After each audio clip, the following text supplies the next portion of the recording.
can I ask a personal question then? So I'm Always. thinking, just after you're saying that, I'm thinking, so you've obviously gone down the real estate path in the past. I'm sure you've answered this before, but your current path now and your real estate path, if you compare them, what was the distinction?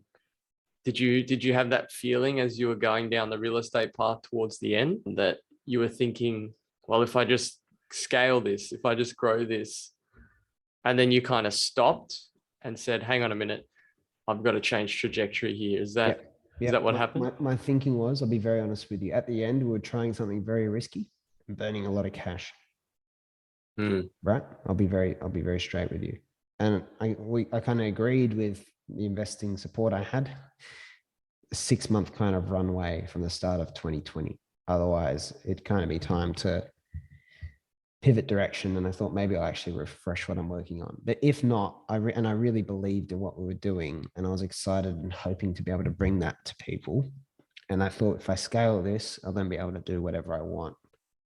Although there was always nagging in this mind, this idea that what if getting super successful in the traditional sense of scaling it might actually be counterintuitive, because it would actually consume more of my time and attention. But I figured, no, I'll be able to figure that out. If you're in control, you just got to be really deliberate about what you do. And I don't know if that was necessarily true. Now, the funny way to answer your question is that I think COVID, Taleb talks about randomness, but I would say randomness is not an adequate word. I just say nature and things happening for reasons is like, it's eerie, but it just seems like I was so destined, or not destined, but it was intended that I was to be given a reason to rethink things by COVID. Like it was a shift, and it was a wake up call.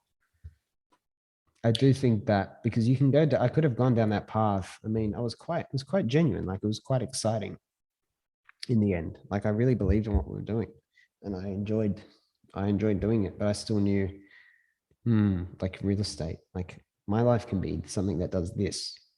And I guess that this is some version of what I'm doing now. Deeper things that got to matter more than property. They've got to matter more. But again, there's not necessarily anything wrong with selling property. There's nothing wrong. This is why the biggest lesson of that chapter of my life was, I only do what only I can do. Right? Yeah. I only do what only I can do, because, I'm not going to be too like modest or anything here. I do back my abilities. I feel like there's a lot of different things I could go and do. But in saying that, that's theoretical, because really, if I know what I am meant to be doing, if I have a good sense of what I'm meant to be doing, I actually really can't go do all the other things that hypothetically I can do, like real estate, because I just don't have the motivation and drive that I would, knowing that I'm not doing this. I do believe that your highest, best expressed self is yourself in the highest, I guess, leverage thing you can be doing. Leverage in terms of it impacts most people and it's most meaningful to you. Because meaningful kind of encompasses some level of fun and some level of purpose. And I really believe that. And I think there's a lot of high potential people get caught doing great things, but not things that only they can do. And once you've gone through whatever this journey is, I think we're kind of, the framing we're starting to use now is this concept of like the exponential career, because this is the reality of the post-internet world. You don't really have to trade off income for fulfillment and impact in work anymore, because of how many options there are. There's not many people who shouldn't be able to like optimize, and it's probably that you're actually going to maximize them both if you do like the most leveraged thing you could be doing. Yeah, I think that's... Does that make sense? Yeah, I think you meet better people. Better people help you learn more. You're learning more. You're meeting better people. You're enjoying it more. It's more meaningful. And if all those things are happening, you're more impactful. So they're actually all go together rather than I've got to trade off enjoyment because I got to do what makes money first, and I can have joy when I'm 40 or 50 or 60 or however fast I get to this terminal velocity of financial freedom. And this is why what's his saying in that passage makes sense, because all I've really done, I'm very confident, in the last 2 years is made the only real downside is a short-term trade-off in cash flow.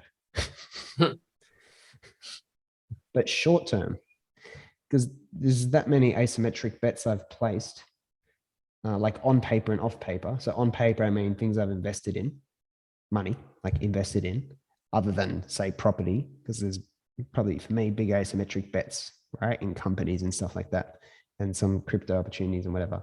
And even off paper investments.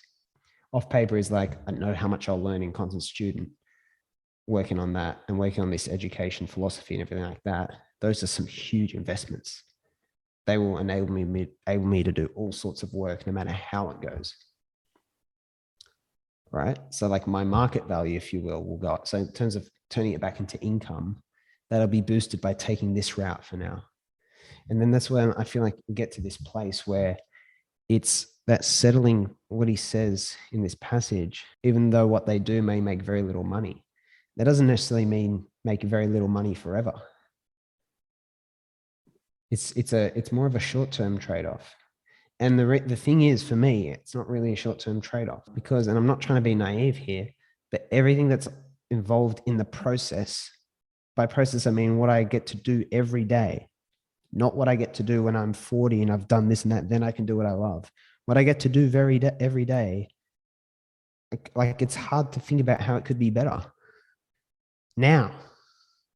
Yet there's all this other kind of reward that can be, financial and otherwise, that comes on the other end. And so it doesn't make sense to do anything else. Yet it's still difficult to communicate to people. And obviously it's very nuanced to help other people really map that out exactly and get to living that way as soon as possible. But it will get easier and easier.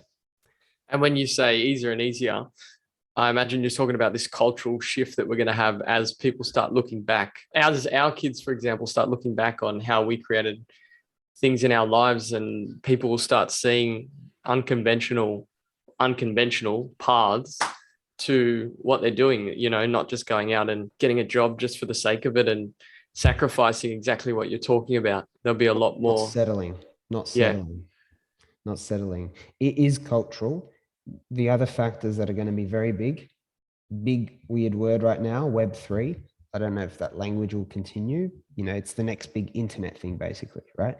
And the concept of DAOs within that, and a lot of the things coming out of that, all right, that might not make sense to people right now, but that's technical change, but it'll also circle back and impact the culture because of the change accelerating. So for example, we've got Constant Student now, right?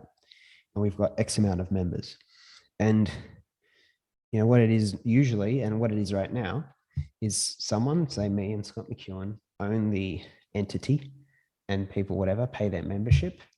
And then, we allocate the resources how we want, and we, try and make a good experience, but ultimately we're in control. And the concepts that are coming, things like DAOs, is where the other members of the community will be able to have a say. They'll even actually be able to own a piece of something like the Constant Student. All right? It's almost like they've invested in it. And you get to invest and own a piece of the thing you're enrolled into, like a online or in-person community. They're creating these for real estate. So even if the concept's complicated, don't worry about that so much now, but think about the principle.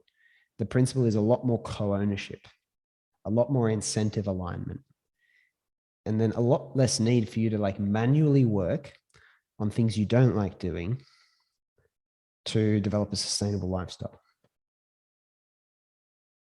And when you remove that, you create all these different options for people. And then you actually have an interest in shepherding people to what they're interested in. And the reason why people like me have an interest shepherding people to what they're interested in is because that's where they're going to perform the best. So that's a win-win too. So you've got a lot of converging is the best word. Converging, think of 4 lanes on the highway, not going parallel, but actually melding together. You got all these converging factors, more than the average person can compute in their brain, that in the next 10 to 15 years going to absolutely flip things. And it is very worth going down the rabbit hole, whether it's, I don't know, we've got maybe, I think by the time this is out, the Constitution YouTube channel, or just any like blog, or, you know, a simple Google search opens up, or YouTube search opens up these rabbit holes. They are very worth going down. They're very worth going down. We are talking about a fundamental shift in how we live. And it seems incredibly positive. And you know, come back to what we've been talking about with Watts's prediction. And he's not the only one. I've seen it in some other books and stuff too that came before the internet era. It's baffling to me, but they saw it coming. Without knowing the technology, they knew that people would not put up with this hangover from the Industrial Revolution that we kind of are dealing with.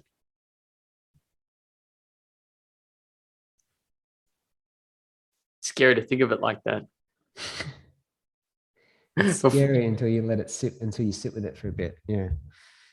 Well, yeah, just I've had no awareness prior to these kind of discussions of really thinking of it like that. So yeah, it's good. It's very, very useful in a way. Yeah. Yeah. It requires, so what it will require, and this is, I guess, when in the exponential career thing we're creating, we're big on this, and we're big on this in Conscious Student, right? Is, I guess, leadership. Because with so much different opportunity, what we need is a new layer of freaking values and ethics in society. So people start using things for the right reasons, right? They look out for people. Because a lot of people are going to have, think about this technical literacy gap, right? That you're wading through. I'm maybe one of the people pulling you through it, but I don't even know how deep on it I am. There's people in Google and stuff like that who are working on real shit beyond what I know about. And so we really need the people in those positions creating leverage technology and big changes. More than ever, we're going to need them to be very ethical and care about other people. Because there's so much there's so many ways to now, you know, think about something like Amazon or Facebook or Google, how much power they have, right? So much of how the world functions revolves around them. So it's things like that. Anyway, that was a very zoom out. So we'll do one more episode on Alan Watts tomorrow, which is exciting. Talking about reality and perfect society. Good way to tease this in, actually. We've done a full mind bend with you in the last, this will definitely have been 2 episodes by this point. So excited for tomorrow. Thanks, Luke, though. It's fantastic prompting questions as always, mate. You're welcome, mate. It's been fun.